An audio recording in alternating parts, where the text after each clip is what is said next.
Yes guys, welcome back to another video. Welcome to the George Benson football channel. I didn't post a video yesterday and well, it's because I thought there was going to be announcements to be discussed. There wasn't. I also went out on Friday night and had a bit of a wild one, so maybe that was Saturday night. I can't remember which one was which, but welcome back to the George Benson football channel. If you're not yet subscribed to GBFC, I'd love to ask you to do so. I'm trying to upload as many videos as I can to keep you guys updated on all of the latest Chelsea transfer news. It's a busy transfer window. This week is probably going to be very similar to last week in terms of announcements to be made, brand new news, Chelsea going for this player, Chelsea going for that player, and today we're going to take a look ahead to this week and see what kind of deals we might be seeing coming in and out of Chelsea come the end of the week. So, the first one, and the one that we thought was going to be at the end of last week, it's the big one, it's the club record transfer. It is of course the announcement of Kai Havertz. Now we're going to bring up Fabrizio Romano's tweets over the course of Sunday to let you guys know exactly what's going on with that one. So, a few hours ago, Fabrizio Romano says, just a matter of time, ellipsis, then Kai Havertz will join Chelsea. The agreement has been reached 1 week ago. It's all about paperwork, clauses,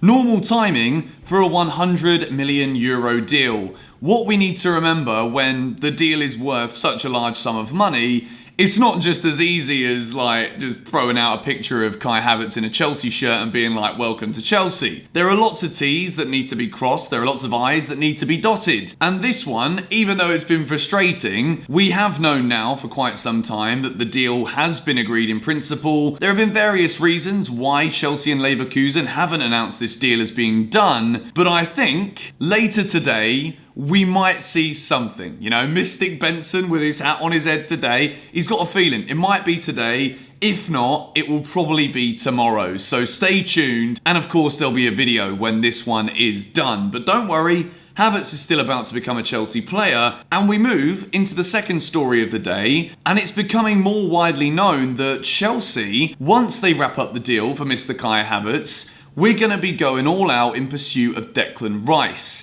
This summer, we've already seen that we've made 3 additions to the defensive line. Some people are thinking that Chelsea are being a little bit crazy, and I'm particularly being crazy, talking about Declan Rice coming in as a centre-back option at the club, when clearly Declan Rice is better in a number 6. We've signed Thiago Silva, we've signed Malang Sarr, we've brought in Ben Chilwell as well. That's 3 defensive reinforcements. Why? When Chelsea's still having N'Golo Kante, when Jorginho's not been sold, Mateo Kovacic, Chelsea's player of the year, all of those attacking midfield players, why would Chelsea go in for Declan Rice? Now the thing is, Declan Rice is similar to Ben Chilwell in the sense that Chelsea would have to pay more of a premium price for the English player. West Ham, obviously they see Chelsea as a London rival. They're not going to want to just give Declan Rice away very easily. He's one of their best players, he's one of the key players in that team, and he's probably a future captain at West Ham United once Mark Noble decides to hang up his boots. So the way I see Chelsea going in for Declan Rice, of course, there is that poetic story of he used to be at Chelsea as a kid. We've all seen the relationship and the friendship he has with Mason Mount. That's all great, but is it enough reason for Chelsea to justify a £50-60 million bid for the player? Again, I bring it back to versatility. We saw, and I do want to talk about the Ziyech and Werner link-up in that game against Brighton. There was no 6 things we learned because I'm in the process of rebranding and it wasn't ready, and I didn't want to use last season's branding for the first game of this pre-season. So I just decided not to do 6 things we learned, but we will talk about it in a moment. When we look at the players that Frank Lampard's bringing in, one of the key phrases and one of the key words that everyone who analyses football is using is versatility. When it comes to the players that Chelsea are bringing in, we see that the way that Frank Lampard is trying to create this team, the way that he sees things moving forward, is that different players can play in different positions with different roles, and Declan Rice is definitely somebody who fits that kind of bill. He can play in centre-back, even if it's not his best position. He can play in a number 6. Of course, another thing that's a big USP for Declan Rice is that despite being a very young player, he's also a natural leader. And he's been leading on the pitch for West Ham. We saw it when they played against us last season, away from home. West Ham beat us and Declan Rice is one of the best players on the park. Declan Rice has got ability, not just when it comes to being on the ball. He's got those leadership qualities that we know that Frank Lampard has said has been missing in the team last season, where we were having to call upon Jorginho. It's it's looking less and less likely at this moment in time that Jorginho is in the forefront of Lampard's plans. As per Laqueta, this season we might see more of a transition with centre-backs coming in like Thiago Silva, Ben Chilwell coming in at left-back. We might see the on-field influence of Azpilicueta go down a little bit this season as Reece James continues to develop. And again, he looked very bright as well in that game against Brighton. So Declan Rice fits the mould of a lot of things that Super Frank Lampard is looking for right now.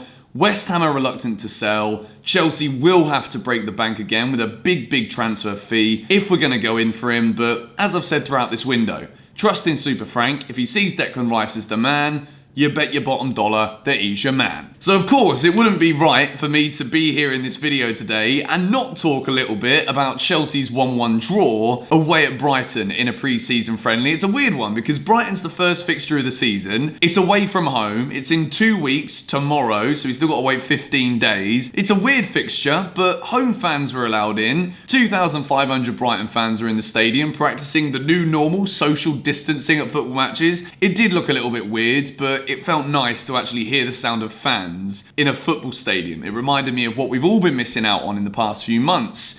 Chelsea made the most incredible start to the game. First of all, you've got a snapshot from Reece James. I watched the first half. I had to go out to the party in the second half, so I actually missed the second half of football. So don't kill me, don't slaughter me. But 4 minutes into the game, 207 seconds into his Chelsea career, and you see this just absolutely magnificent ball from Hakim Ziyech on his left foot on the right-hand side. You know those like cliche phrases that we've all been throwing around in the Chelsea community about, oh, it's so nice to have a left-footed right winger who can chip balls in over the... It was absolutely sublime. Hudson-Odoi's there like, oh, let's just let it hit my skull because I had no idea that that kind of quality ball was coming in. Hits Hudson-Odoi's head. Timo Werner is there. First time, donk, into the bottom corner. And Chelsea fans, I mean, like, we all went wild on social media, but it is just a taster of what we're going to have to come with some quality, some serious quality with both Hakim Ziyech coming in and the finishing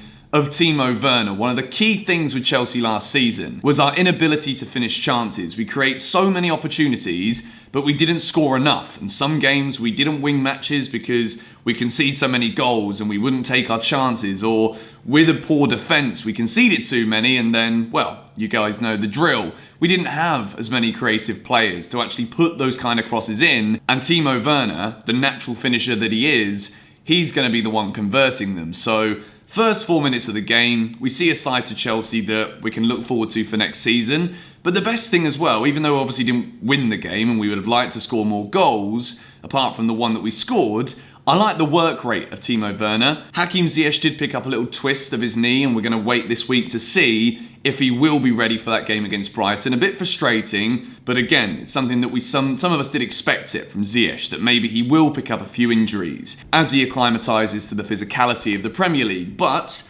all in all, it was a very good first showing for those two players. And of course, it's a pre-season friendly. We can't look into it too much.